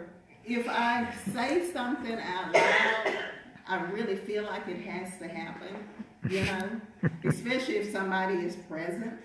I feel like I really got to do it. And so, you know, and knowing that you got somebody that you can call on, and it's okay to fail. It's okay to fail. You know, we have given people, and this is just our first year, because we get it. Some of them are not going to get it that first time, that second time, or that third time. And some people just want to just, you know, throw their hands up and be like, oh my God, especially parents of ex-offenders. They're the first ones that want to, because they've been with them longer. You know, I get it. But, This your first year? This is our first 3 year. years. This is 3 years. She said you've been married, she did start. Oh, well, yeah, I started. Oh. I'm gonna be all over the place. We've been married since 2011. Oh. Yeah, but the organization, we started in January. Oh, okay. Mm-hmm. Was it hard to establish, I don't know what channels you run through, was it hard to establish relationships with people to help ex-offenders, or what you found was people out there willing, oh yeah, bring them to us? Was it very easy to establish connections, or was it like, this is harder than I thought? Well, a lot of people have been helpful, but some people have told us, you're gonna take our people? You don't have no people. Right. I'm trying to help this lady over here, but I can't help her do everything. So I'm gonna send her to you. You know? I'm coming to you because you handle you see some of the same people that I see. I'm not coming to you so I can do what you're doing. Yes, we may write resumes too. But why not? She's sitting right here. You know what I'm saying? That's the only way way we're going to do what you're doing is if they're already right there and we do that anyway. But if we're coming to your agency or whatever and talking to you about who we are and what we're doing, I want you to do the same thing. Let me know what you're doing so I can send her over there. Because I don't want to do any more than I have to do because I want to spend time with her. I got a whole mentorship program where you can get paid up to $100 a day spending a day with her. That's what I want to do. Girl, you want to go shopping? You know? Go to the movies, you can go out to eat, you know, just hang out, maybe a concert or something at the Cowan Center or, you know, a play or whatever. That's what I want to do. That's why I don't get no sleep. Because I'm trying to make sure that these people really know that we are here for them, you know, because I see firsthand, even though I was raised up in a house, and I think it may have been in the back of my head why I really started it. But it really, you know, kicked in when we got married and we was together trying to work this thing out. And the devil kept talking about, y'all just split up. You know, I didn't sign on to sign off. I kept telling my husband, we had this thing, okay, just a minute. We had this thing, I'm gonna say this and I'm gonna let her have the flow, because since she wanted so bad. But whenever we have an issue, like any married couple is gonna have, I tell him, give me one more day. Give me one more day. And then tomorrow, we may still have that same issue, but it's not so bad because we done slept in the same bed. Like, how can you be mad at the person you just slept with? So it's a little bit better, but I tell him the next day, give me one more day. And so I think he just said, forget it, because she ain't gonna never, you know, she just gonna keep asking for these one more days. I'm trying to figure it out. So I want to thank each and every one of y'all. Thank you.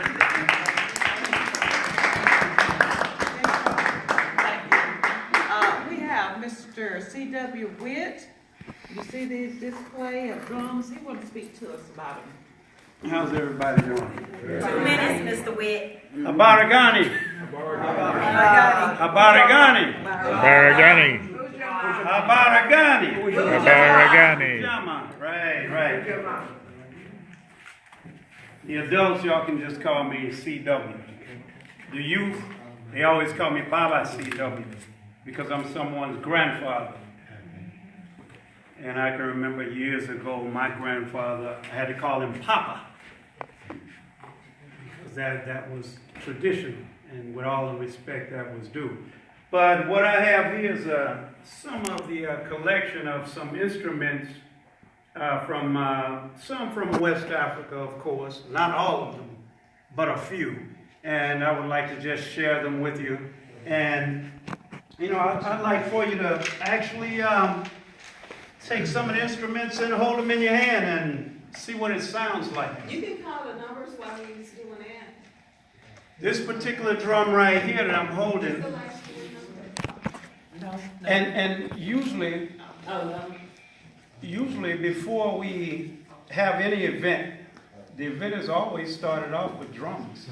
Yeah. It's always started off with drumming. The drum is your little nano computer here that you're using for a camera, that you use for a phone. That little supercomputer does a lot of things.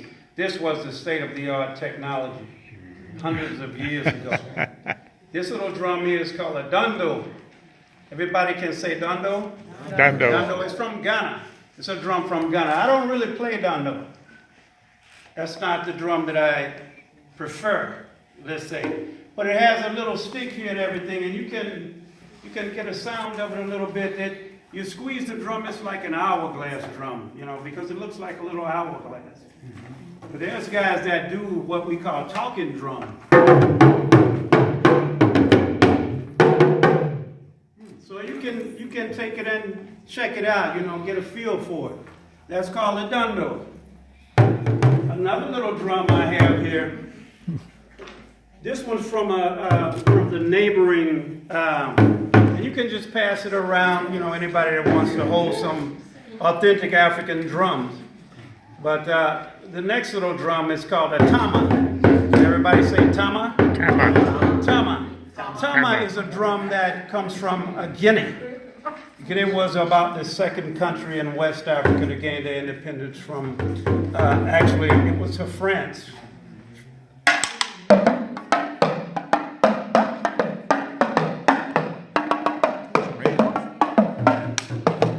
So, you can take this one and see how I it gotta sounds. hold this. Okay, I'll let you're everybody doing else hear. camera work, You're okay. doing a great job. So check it out. So another little drum. And everybody knows where Guinea is, right? West Africa. If you look at, can you hold your map, your map of the continent? Just let your hands down. So it would be over on this side. 3 o'clock. Right up at, more like 3 o'clock right there. Well, 9 o'clock. I'm sorry, I'm backwards. Well, actually, 9 we're o'clock. looking at it the same way, but yeah, you can say 9 o'clock if you look at it from her position. So let's go on the other side of Africa where you see the little horn all the way to the opposite side, 3 o'clock. Yeah. That's going to be Kenya, Tanzania, places on the east side of Africa. This drum right here comes from the east side of Africa, and it's called Ngoma drum. Can everybody say Ngoma? Ngoma? Ngoma. Ngoma. Ngoma. It's like a creation drum, but it makes a different kind of sound. And it's a very lovely drum. The people from over in East Africa, they use this one quite a bit. Quite a bit. Let me give you the proper stick. Try this stick right here. Because you can hit it pretty hard. And if you see some cobwebs on some of my drums, it's because I've been having them stored away in a little storage and I haven't been bringing them out. I used to mess around with the drums a lot, but not so much anymore. So, but they can't do anything unless you share the drums with somebody. So I have to bring the drums out and let you see them. So you all brought these two back up. Okay. So the next drum, this is called a log drum. But the proper name for it is krin. It comes from Ivory Coast, all over on the continent of Africa, which is the second largest country or continent on Earth. And very, very diverse. But the drums that we have here can be from any of those countries: Guinea, Sierra Leone, Liberia, Nigeria. They all have their form of these drums. But this one's called a krin, mostly played in Guinea and Senegal. So everybody can say krin. What's it sound like? Oh yeah, let's see what it sounds like. So it has a couple of chambers and it's carved from a pretty much one-piece log. So the artisans were very skillful at crafting with wood, masonry, and I heard the brother say his grandfather was a blacksmith. So usually it's the blacksmiths that deal with the carving and handling of metals and so forth. But these drums I don't really play. I'm learning, I'm trying to learn how, but it has different sounds.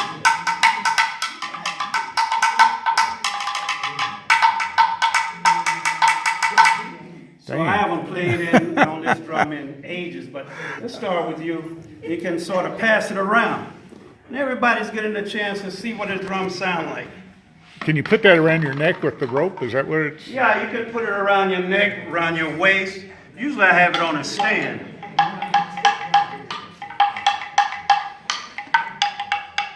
Now this instrument right here. It sounds good. Because it takes time to work with instruments and really learn the art of playing African instruments. They are not easy. Just like your violin is not easy, right? It's not easy at all. Well, in West Africa, we have a 3-string violin called ngoni. And if you hear it play, oh, it sounds just like your violin. It really resonates within the chamber of your body. It sounds so good. He was playing excellent, by the way. So everybody give him a big hand. He was really good. Yeah, it was really good. So I hope to come back and see you in the next 15 years and you're going to be a professional at it. This is called the shaker-ray. It's a shaker-ray. Can everybody say shaker-ray? Shaker-ray. Shaker-ray. And this shaker-ray is a version that comes from West Africa. Actually, I grew this gourd. Wow. And I strung the beads myself. But this used to keep rhythm.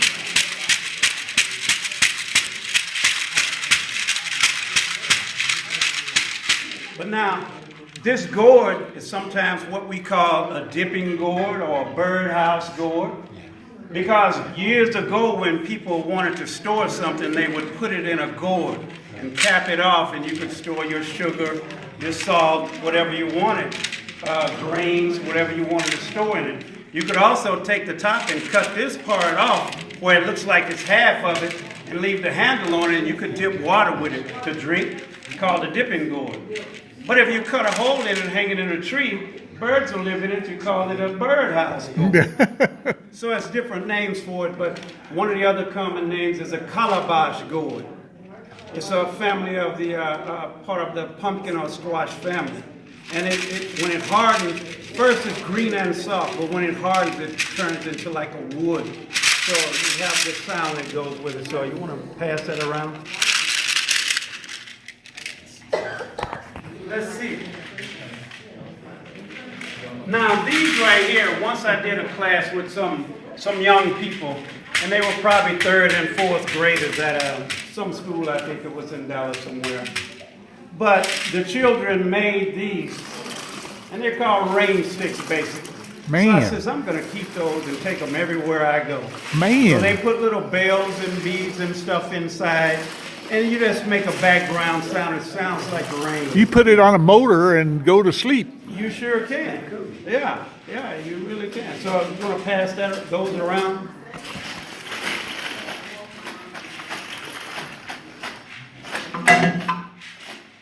Now this particular instrument right here, because in Africa we start to work with iron and metals years and years ago. Therefore you have the blacksmith. So this right here is what we normally call, you call it a cowbell with one exception. This one doesn't have the little pendulum in it. For the cow, when the cow walks, you hear the little pendulum making that sound. Ding, ding, ding. That's how you find where your lead cow is. If you can get the lead cow to follow you, the whole herd will come with that lead cow. But this bell right here is mostly like a percussionist bell. Okay. So it's...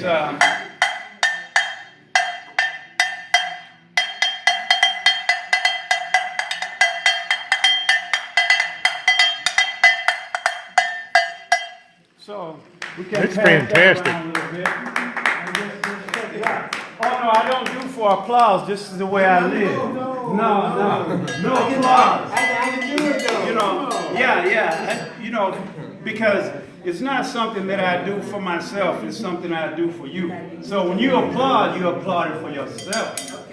Yeah, everybody give themselves. Well, he's good. Anyway. Yeah, because it came out to Kwanzaa. Yeah. So another instrument, this one is sort of like an hourglass drum also, but it's played with the hands. So you would use your hands. And it's an old drum, so you see I have a little patch on it because carrying it around has gotten broken quite a few times. But this one was signed for me by a great artist. And he was out of Nigeria, of the Yoruba people.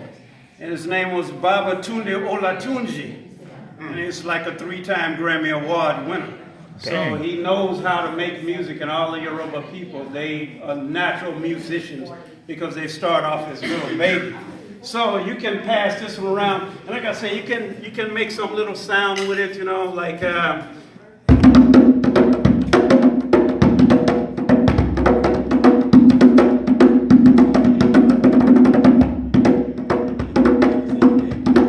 I can't play it all. No, I haven't touched this drum in a long time, so you can't move it around. It's like riding a bike. And there's some other things that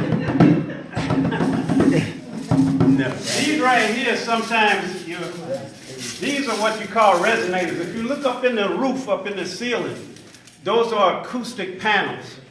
That's what makes the sound like it's unified within the room. So anywhere you walk within the room, you hear the same sound. You walk around, you won't hear your voice echo or change or be any different because of these acoustic panels.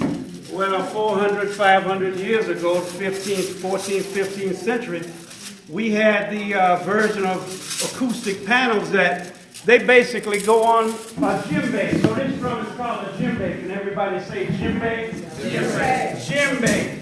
And sometimes we shorten the word and we call it djembe. We don't say complete djembe. That was from the French who colonized Guinea years ago. They have a word called djembe, but we just say djembe because it's a drum. It was a sacred drum for years and years, and it still is. Can be used to do lots of things. So when you hear the sound now, it's different than what I was playing. You see, it's just like the acoustic panels in the ceiling. Go ahead. You can tap it up a little bit. Yeah. You're going to get him off the violin. You close your fingers. Hold it just like that for me. Can you hold it? All right, hold it like over there. Yeah.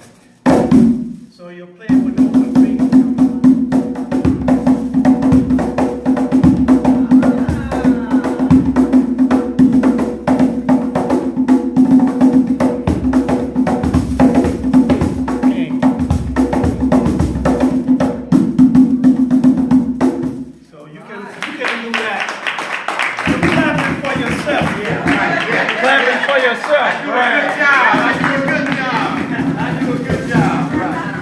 Is there a cover charge tonight? A cover charge? No. I'm beginning to think. So these right here, my little 3rd and 4th graders did these in school.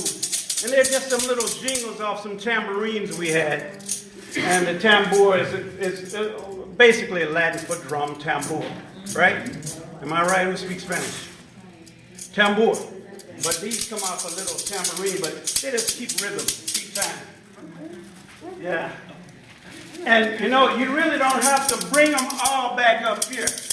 We can if we want, make a little rhythm, because that's what we always do when we get together. Not white make guys. a little rhythm.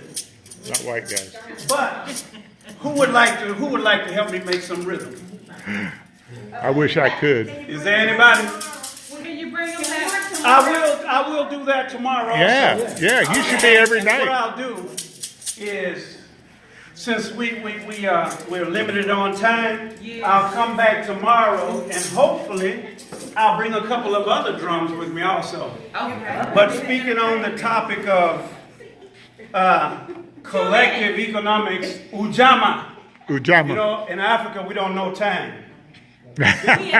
Yeah. But inside my own reality, I'm African. So the time we're gonna be frugal with, of course. But I just want to finish out with Ujamaa. And Ujamaa was practiced years and years. This is not something that's new to, how should I say, civilization. Years and years ago, there was a royalty. His name was he was a Mansa.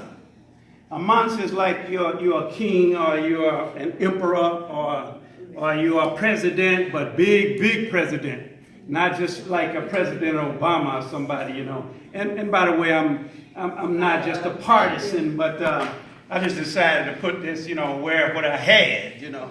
So some of the young people, if they see a picture of or President Obama's name, if you can dream it, you can do it too. So because we're going to need some good presidents coming up soon. So this particular gentleman, his name was Mansa Musa. He was from the 1500s. So everybody look that up on your computer phone, your nano computer, I would call it, and check out Mansa Musa. Mansa Musa was the most wealthiest human being that's recorded on earth. Thank y'all for coming. And Mansa Musa, all right, take care. All right, y'all take care. Thank you. Mansa Musa, during his time in Mali, who's heard of the Mali Empire? Is that a country? Mali, yeah. Mali is a country. That's where the university at what we call Timbuktu is located. You know, you've heard people say Timbuktu, like when they get lost, they don't know where they're at. Well, I can tell you where you're talking about is on the Niger River in Mali. In Mali, the university was one of the oldest universities on earth. You have some very interesting topics, and I would love for you to come back tomorrow and we give you an amount of time for you to display all your talents. I truly appreciate it. So, I am not trying to be rude by far, but let me due finish to out. time, it's 8 o'clock. And how about if I finish out? No. When I finish out, yeah. So Mansa Musa, he traveled all the way from Mali all the way to Mecca. And this was the longest journey that human beings ever took, ever in the existence of humanity, over 2,000 miles across the Sahara Desert. So you're going from West Africa, you're taking a couple of thousand people going all the way to Mecca, which we would call Arabia. Back then that was part of Africa, the African continent also. But on the way, he took bars of gold. There were over 200 people that had bars of gold. And this is Ujamaa. So on the way, he would buy everything from all the little villages until he had gotten rid of all the gold going to Mecca. He was going to the Hajj. It's an Islamic religious holiday. So on the way back, he stopped at all those little villages and he borrowed the gold back from them. So when he got back to Mali, now he owed everybody something. So they started collective economics at that point, or cooperative economics at that point. So Ujamaa, this was in the 15th century. So Ujamaa is nothing new. And there's a song that they have, but I'm going to save that. There's a song that they did. Mr. Buckner said you got time. Are you sure? Oh, absolutely. Are you sure? I need help because I can't play by myself. I have. Oh, you will? That's great. And you're the young lady that has the electrical. Is it electrical? I'm not electrical license. Wow, electrical license. Y'all don't know money. Really, you don't. This is, when she has electrical license, she can go do houses and buildings like this. I mean, it probably costs $3,000 or $4,000 just to put one of these lights up. So if you'll have a seat here and sit the drum right in front of you, I just need some help from a couple of people. Who else would like to help? So I just want to do like this. Listen. That's all I want you to do. Yeah. Just you can start now. You like to help? Great. Okay. Hey. Yeah.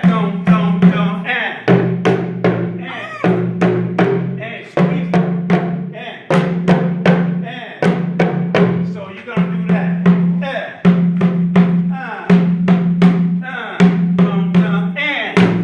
Where's my musician over there? Ah, yeah, he can cut for me. Coming straight to you. And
Good. This is for you all. So that's collective or cooperative economics that was played out. So the same thing President Obama did when he came in and brought the economy back into the United States, because if not, it would have collapsed back in 04 or the early 2000s. So what he did was he did a stimulus program, much like Mansa Musa did as he walked across the Sahara with all his people and all the gold. He created cities and towns and businesses. Just like President Obama, he bailed out the automotive business, bailed out the banking, bailed out the mortgage business. So what we have now, you can look at TV and you'll say the president that's now, he'll say he's the greatest president in the world, but he's riding the coattails of President Obama. It was President Obama that used the old cooperative economics of Mansa Musa back from the 1500s. So just a little to share with you. So hopefully tomorrow, we're going to be here Tuesday.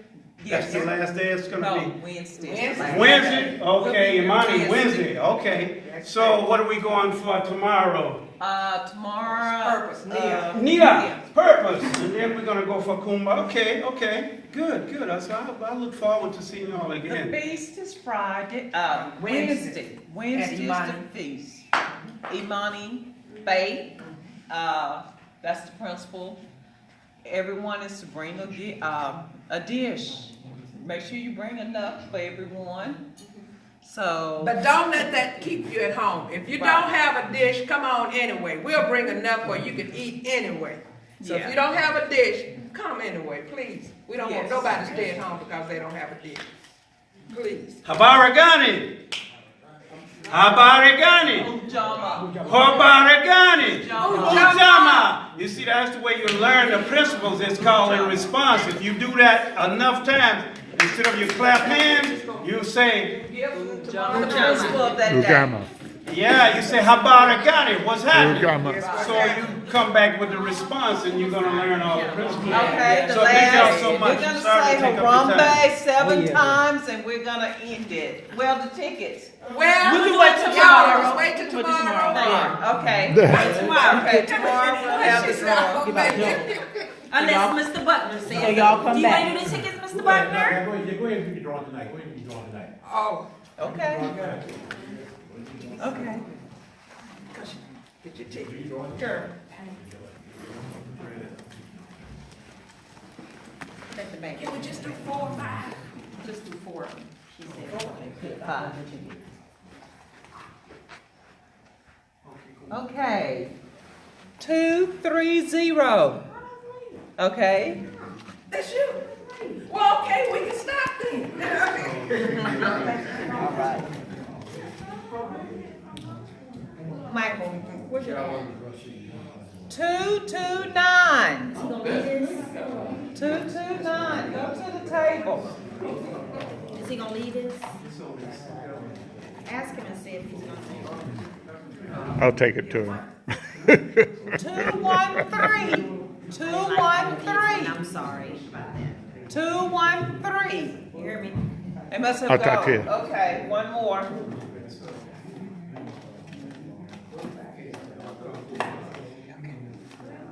Thank you so much, Mr. Taylor. 214. 214. That's the last If one. enough people leave, I'll win. Yeah. That's enough. Okay. Harambe! Harambe! Harambe! Harambe! Harambe! Harambe! Harambe!